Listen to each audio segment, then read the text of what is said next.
Un productor musical no es un label que significa una sola cosa. Tenemos que pararlo ahí. La gente me pregunta, Alexiomar, si yo soy productor musical, ¿cuáles son las regalías a las cuales yo tengo derecho? Pues sabes que depende de cada caso. Y en este episodio vamos a explorar ese misterio, digamos. Vamos allá.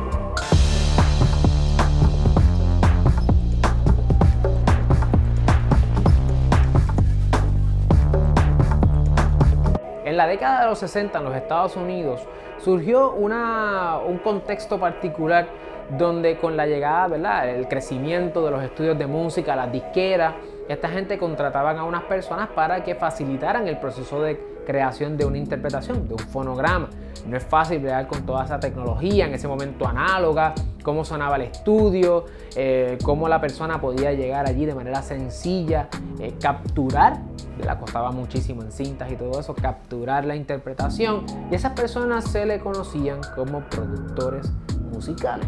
Habían productores musicales de una línea que simplemente eran facilitadores, parecido a un ingeniero de sonido o un mixer, que eran facilitadores del proceso de grabar la interpretación. Simple y sencillamente conocían el estudio, la persona le decía lo que quería hacer y ellos facilitaban ese proceso, pero no intervenían necesariamente en el proceso creativo.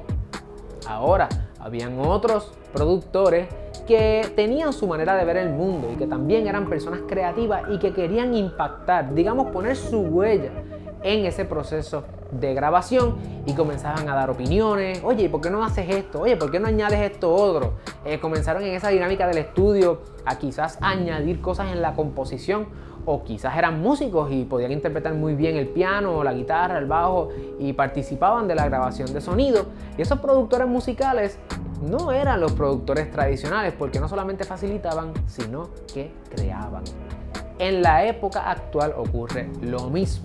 Estas personas, cada vez con la tecnología y con la música electrónica, es más fácil que una persona coja un beatbox y haga un beat, o con un piano, o con un software, un WAV, ¿verdad?, el sistema para grabar la música, cree sus propios sonidos, cree sus propias, su propia manifestación de esa composición, o inclusive afecte el proceso de composición musical.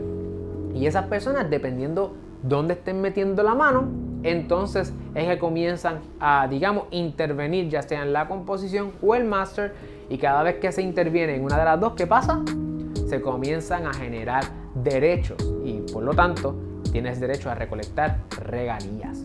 Por eso, cuando alguien me dice, Alexiomar, yo soy productor musical, ¿qué es lo que me toca a mí? Pues hay que ver qué tú estás haciendo. No es lo mismo tú ser un beatmaker, que tú tengas ya tus beats y tú se los envías a los artistas, los compositores, para que graben encima de eso, porque ahí tú estás afectando el master sound recording, la interpretación, el fonograma moderno.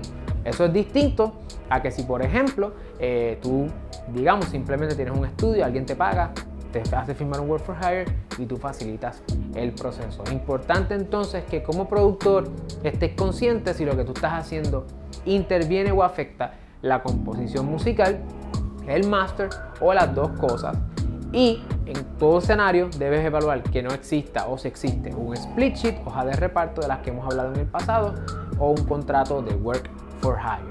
En el caso de que haya un recording agreement o un production agreement, o un contrato de productor, es importante también que evalúes qué es lo que se establece ahí, ¿verdad? Si lo que tú estás haciendo es un work for hire, de quién es, cuáles son tus compromisos, tus responsabilidades, qué files tú tienes que entregar, si tienes que entregar las plicas individuales, si tienes que entregar el master sound recording completo. Todas esas cosas debes evaluarlas en el contrato de productor, en el caso de que estés firmando con una disquera o con un artista independiente.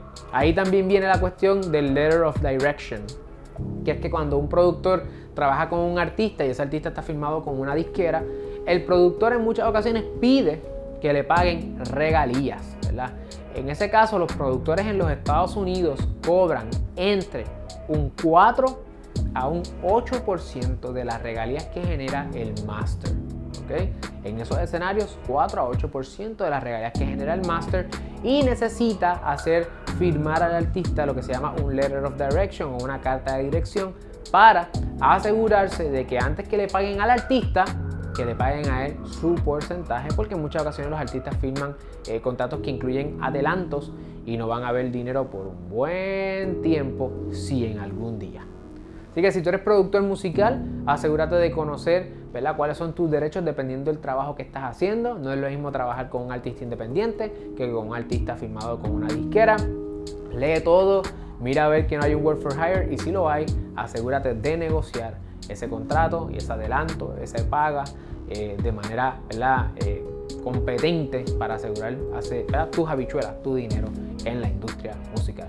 Ya lo sabes, los productores musicales no son un label, todo depende del trabajo que tú estés haciendo.